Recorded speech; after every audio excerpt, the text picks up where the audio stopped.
ஹாய்ப்பா, எல்லாம் எப்படி இருக்கீங்க? இன்றைக்கி நம்ம ஷெரின் வீட்டு சாப்பாடில் ஒரு சூப்பரான ஒரு லஞ்ச் மெனு தான் பண்ண போகிறோம்.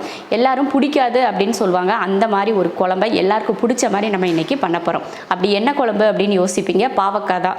பாவக்காய் வந்து பெரும்பாலும் யாருமே கேட்டிங்கன்னா பிடிக்காதுன்னு தான் சொல்லுவாங்க. ஆனால் நம்ம செய்கிற மெத்தடில் நீங்கள் பாவக்காய் குழம்பு செஞ்சீங்கன்னா அடிக்கடி அவங்க கேட்டு வாங்கி சாப்பிடுவாங்க. அந்த மாதிரி டேஸ்ட் இருக்கும். பாவக்காய் குழம்பு எந்த விதத்தில் செய்கிறோமோ அதை பொறுத்து தான் அதோட கசப்பு உங்களுக்கு கிடைக்கும். கசப்பு வந்து அதிகமாக இல்லாமல் கம்மியான கசப்பில் அது ஒரு டேஸ்ட்டாக இருக்கணும். அப்போ தான் அது சாப்பிட்றதுக்கு நல்லாயிருக்கும். இப்போ நம்ம பாவக்காய் குழம்புக்கு முதல்ல என்ன பண்ண போகிறோன்னா, பாவக்காயை கட் பண்ணிவிட்டு வறுத்து எடுத்துக்கலாம். முதல்ல பாவக்காய் வறுத்துக்கலாம். ஸ்டவ் ஆன் பண்ணிவிட்டு கடாய் வச்சிடலாம். நான் வந்து 2 பாவக்காயை இந்த மாதிரி சின்ன பீஸாக கட் பண்ணி எடுத்திருக்கேன்.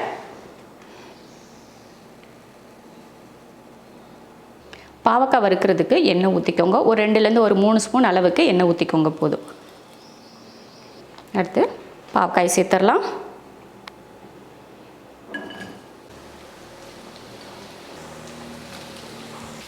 கொஞ்சமாக உப்பு, லைட்டாக உப்பு சேர்த்துக்கோங்க. சேர்த்துட்டு இப்போ இதை வதக்கிக்கலாம்.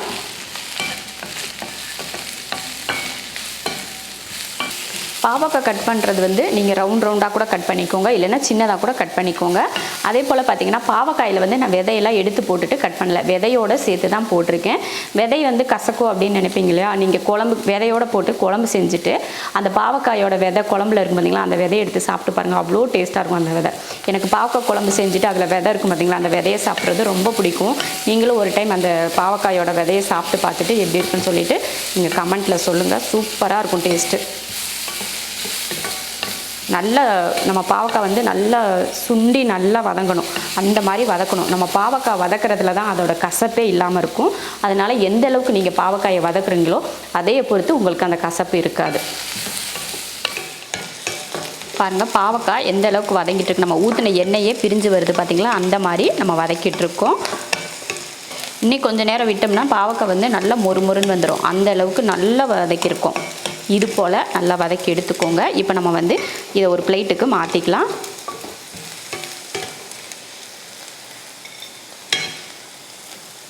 நம்ம ஊற்றின எண்ணெயெல்லாம் பார்த்திங்கன்னா பிரிஞ்சு வர ஆரம்பிச்சிருக்கு பாருங்கள்.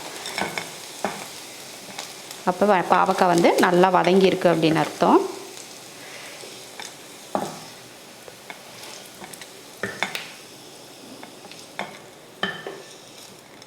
பாவக்காயை வதக்கி எடுத்தாச்சு. அதை வச்சுட்டு இப்போ மறுபடியும் குழம்பு தாளிச்சு விட்டுலாம். அதே கடாய்க்கில் குழம்பு தாளிக்கிறதுக்கு தேவையான எண்ணெய் ஊற்றிக்கலாம். எண்ணெய் காஞ்சதுமே கொஞ்சம் வெந்தயம், கம்மியாக போட்டுக்கோங்க வெந்தயம், கொஞ்சமாக கடுகு உளுந்து,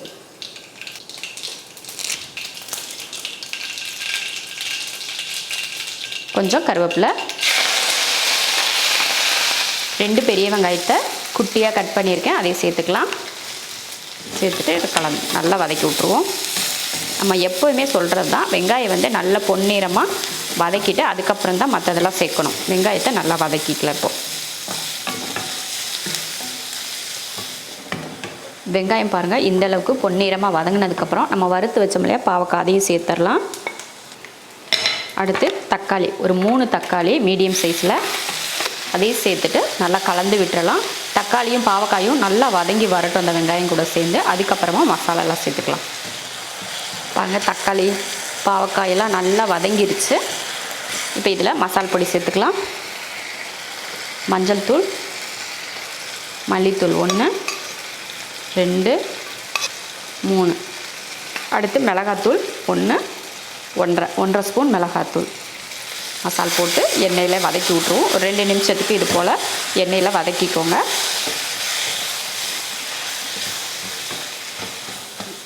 மசால் போட்டு அந்த எண்ணெயில் நல்லா வதக்கி விட்டாச்சு. இப்போ இதில் புளி தண்ணி சேர்த்துக்கலாம். நம்ம பெரிய நெல்லிக்காய் இருக்குது பார்த்திங்களா, அந்த மாதிரி ஒரு பெரிய நெல்லிக்காய் அளவுக்கு புளி எடுத்து கரைச்சி அதை ஊற்றியிருக்கேன். பாவக்காய் குழம்புக்கு வந்து எப்போயுமே புளி அதிகமாக இருந்தால் நல்லாயிருக்கும். ஏன்னா நம்ம தேங்காயெல்லாம் அரைச்சி ஊற்றுற மாதிரி இருந்தால் புளிப்பு வந்து கம்மியாக சேர்த்துக்கலாம். நம்ம முன்னாடியெல்லாம் பாவக்காய் குழம்பு செஞ்சுருக்கோம். அதை தேங்காய் வெங்காயெல்லாம் வறுத்து அரைச்சி போட்டு குழம்பு செஞ்சுருக்கோம். அதுக்கு வந்து அளவுக்கு அதிகமாக புளி தேவையில்லை. இந்த மாதிரி தேங்காயெல்லாம் அரைக்காமல் ஊற்றுற குழம்புக்கு வந்து கொஞ்சம் அதிகமாக புளி விட்டுக்கிட்டிங்கன்னா தான் நல்லாயிருக்கும்.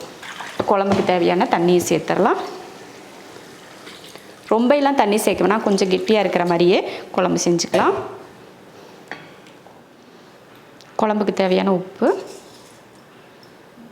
பாவக்காய் வதக்கிறப்ப உப்பு சேர்த்துருக்கோம், பார்த்துட்டு உப்பு சேர்த்துக்கோங்க.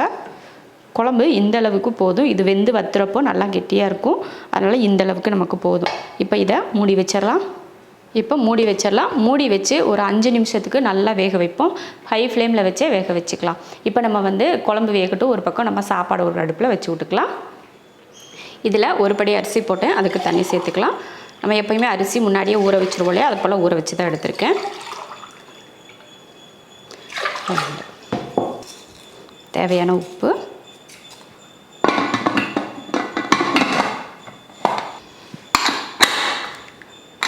அடுப்பில் வச்சு 3 விசில் விட்டு ஆஃப் பண்ணிக்கலாம். சாப்பாடு ரெடி ஆகிறதுக்குள்ளே குழம்பும் பார்த்திங்கன்னா நல்லா வெந்து எண்ணெய் பிரிஞ்சு வர ஆரம்பிச்சிருச்சு.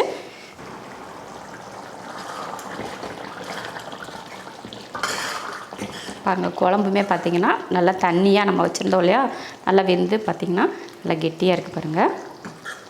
குழம்பு ரெடி ஆயிடுச்சு. இதுக்கு மேலே நம்ம தாளிக்கிறது இல்லை மற்ற எதுவுமே நமக்கு தேவையில்லை. அவ்வளோதான், குழம்பும் ரெடி ஆயிடுச்சு. சூப்பரான ஒரு பாவக்காய் குழம்பு ரெடி ஆயிடுச்சு.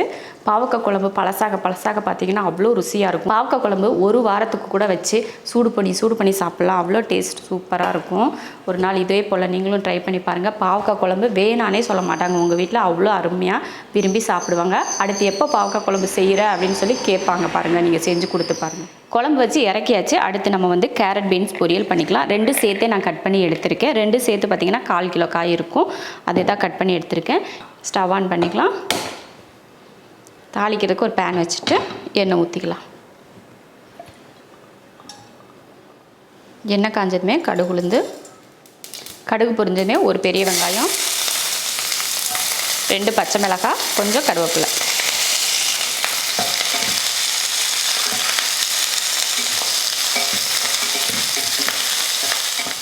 வெங்காயம் இந்த அளவுக்கு வதங்கினதுமே காய் சேர்த்துடலாம். கொஞ்சம் மஞ்சள் தூள், தேவையான உப்பு, கொஞ்சமாக தண்ணி, ஒரு 1/4 டம்ளர் 1/2 டம்ளர் அளவுக்கு ஊற்றிக்கோங்க. ஊற்றிட்டு கலந்து விட்டுறலாம். உப்பு தண்ணியெல்லாம் ஊற்றி கலந்தாச்சு. கலந்ததுக்கப்புறம் மூடி போட்டுடலாம். இப்போ ஒரு 3லேருந்து ஒரு 4 நிமிஷம் வரைக்கும் காயை வந்து வேக வச்சிடலாம். அடிக்கடி எடுத்து வந்து நீங்கள் கிளறி விட்டுக்கோங்க, இல்லைன்னா வந்து சரியாக வேகாது. அதனால் அப்பப்போ எடுத்து கிளறி விட்டு மூடி வச்சுக்கோங்க. இது போல் 3லேருந்து ஒரு 4 நிமிஷம் வரைக்கும் நீங்கள் வேக வச்சிட்டிங்கன்னா காய் வந்து நல்லா வெந்துடும். ஒரு 4 நிமிஷத்துக்கு அப்புறமா பார்த்திங்கன்னா காய் வந்து நல்லா வெந்து தண்ணியெல்லாம் வற்றி இருக்குது. இப்போ இதில் தேங்காய் துருவல் சேர்க்கணும். அதுக்கு முன்னாடி அடுப்பை ஆஃப் பண்ணிடலாம். அடுப்பை ஆஃப் பண்ணிவிட்டு கொஞ்சமாக தேங்காய் துருவல் சேர்த்துக்கலாம்.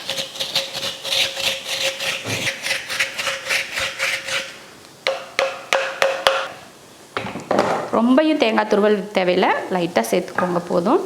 தேங்காயும் போட்டு நல்லா கலந்து விட்டுறலாம். தேங்காய் துருவல் போட்டு பார்த்திங்கன்னா நல்லா கலந்தாச்சு. அவ்வளோதான், பொரியலும் ரெடி ஆயிடுச்சு. பொரியலை இறக்கி வச்சுட்டு நம்ம ரசம் தாளித்து விட்டுக்கலாம். ரசத்துக்கு பார்த்திங்கன்னா ஒரு நெல்லிக்காய் அளவுக்கு புளி ஊற வச்சுருக்கேன். இப்போ ரசத்துக்கு தேவையான மசாலா அரைச்சிக்கலாம். மிக்ஸி ஜாரில் 1 ஸ்பூன் மிளகு, 1/2 ஸ்பூன் ஜீரகம், 2 வரமிளகாய், ஒரு 1/4 ஸ்பூன் அளவுக்கு மல்லி, ஒரு 5லேருந்து 6 பூண்டு பல், நல்லா பெரிய தக்காளியாக 1 தக்காளி சேர்த்துக்கலாம். சின்னதாக இருந்தால் 2 தக்காளி சேர்த்துக்கோங்க. இப்போ இதை அரைச்சிடலாம். பாருங்கள், ரசத்துக்கு இந்த மாதிரி அரைச்சாச்சு. நல்லா வலுவலுப்பாக அரைச்சி எடுத்துக்கோங்க. புளியை கரைச்சிட்டு அதோட சக்கையெல்லாம் எடுத்துடலாம். தக்காளி வந்து கரைக்க தேவையில்லை, நம்ம அரைச்சிட்டோம் இல்லையா, அதனால் தக்காளி இது கூட சேர்க்க தேவையில்லை. புளியோட சக்கையெல்லாம் எடுத்துட்டு நம்ம இப்போ ரசத்துக்கு அரைச்சிருக்கோம் இல்லையா, அதை வந்து இதில் கலந்து வச்சிடலாம். ரசத்துக்கு தேவையான தண்ணி ஊற்றிருக்கேன். ரசம் தாளிக்கிறதுக்கு எண்ணெய் ஊற்றிக்கலாம். எண்ணெய் காஞ்சதுமே கொஞ்சம் கடுகுளுந்து, கொஞ்சம் கருவேப்பிலை, பெருங்காயத்தூள், மஞ்சத்தூள் போட்டதுக்கப்புறம் மிளகாயெல்லாம் போட தேவையில்லை, ஏன்னா நம்ம முன்னாடியே அரைச்சிட்டோம் இல்லையா, அதனால். இப்போ ரசத்தை ஊற்றிடலாம்.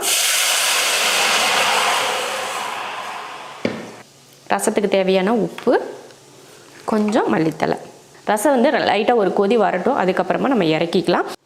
பாருங்கள், ரசம் வந்து கொதிக்க ஆரம்பிச்சிருச்சு. இப்போ அடுப்பை ஆஃப் பண்ணிக்கலாம். சூப்பரான ஒரு ரசம் ரெடி ஆயிடுச்சு. இப்போ சமையல் எல்லாம் ரெடி ஆயிடுச்சு. சாப்பாடு ரெடி ஆயிடுச்சு, பாவக்காய் குழம்பு ரெடி ஆயிடுச்சு, பொரியல் ரெடி ஆயிடுச்சு, ரசமும் ரெடி ஆயிடுச்சு. முதல்ல நம்ம சாப்பாடு வச்சுட்டதுனால ஸ்ட்ரீமும் இறங்கிருச்சு. இப்போ நம்ம பரிமாறிக்கலாம். சாதம், கேரட் பீன்ஸ் பொரியல், பாவக்காய் புளிக்குழம்பு, ரசம்.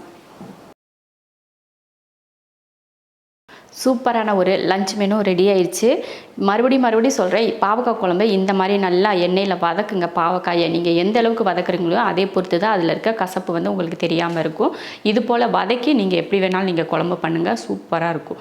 இது போல் பாவக்காய் குழம்புக்கு இது போல் வறுவலும் ரசமும் செஞ்சு பார்த்துட்டு எப்படி இருக்குன்னு சொல்லிட்டு கமெண்ட்டில் சொல்லுங்கள். பிடிச்சிருந்தா லைக் பண்ணிவிட்டு ஷேர் பண்ணிவிட்டு நம்ம ஷெரின் வீட்டு சாப்பாடு சேனலை சப்ஸ்கிரைப் பண்ணி பக்கத்தில் இருக்க பெல் ஐக்கானை கிளிக் பண்ணி வச்சுக்கோங்க.